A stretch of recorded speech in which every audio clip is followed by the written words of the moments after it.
قبر میں میت اترنی ہے ضرور، ایک دن مرنا ہے آخر موت ہے، ایک دن مرنا ہے آخر موت ہے، کر لے جو کرنا ہے آخر موت ہے۔ آج کی اس مبارک محفل میں میری تقریر کا عنوان وہ چیز ہے جس پر ساری دنیا کے لوگ متفق ہیں، جو بھائی کو بہن سے اور بہن کو بھائی سے جدا کر دیتی ہے، جو بچوں کو ماں باپ سے اور ماں باپ کو بچوں سے علیحدہ کر دیتی ہے، جو سچے دوستوں کے درمیان غم کا پہاڑ کھڑا کر دیتی ہے، جو سمندروں کی موجوں میں بھی آ جاتی ہے اور جنگلوں کے سناٹے میں بھی۔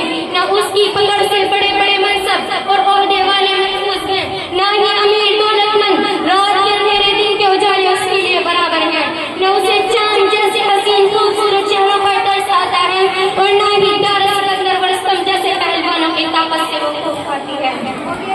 عالم ہو یا جاہل، مسلم ہو یا کافر، وہ سب کی تعب میں رہتی ہے۔ بڑے بڑے سائنسداں، ڈاکٹر اور ماہرین فن پر اس کی نظر ہے۔ نہ جانے کتنے گھروں کو اس نے اجاڑا اور برباد کیا، نہ معلوم کتنے پلان اور منصوبے اس کے سامنے فیل ہو گئے۔ بڑے بڑے سورماؤں کو اس نے ٹھکانے لگا دیا ہے۔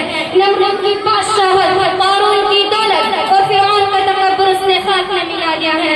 ہلاکوں اور چنگیز خان جیسے ظالموں کو بھی اس نے نہیں بخشا، موسیٰ جیسے کلیم اور ایوب جیسے ثابت کو بھی اس نے نہیں چھوڑا، ابراہیم جیسے خلیل اللہ اور اسماعیل جیسے ذبیح اللہ کو بھی اس نے نہیں چھوڑا، حتیٰ کہ حبیب اللہ اور محمد صلی اللہ علیہ وسلم کے سامنے بھی وہ حاضر ہوئی۔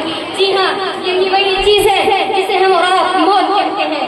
کسی نے کیا کہا، یہ دنیا دار فانی ہے جو آتا ہے سو جاتا ہے، یہ دنیا دار فانی ہے جو آتا ہے سو جاتا ہے، نہ اس میں انبیاء ٹھہرے نہ اس میں اولیاء ٹھہرے۔ پیارے دوستو، موت اللہ کا حتمی فیصلہ ہے۔ قرآن کریم میں خود اللہ تعالیٰ فرماتا ہے کل من علیہا فان، جو کوئی زمین میں ہے فنا ہونے والا ہے۔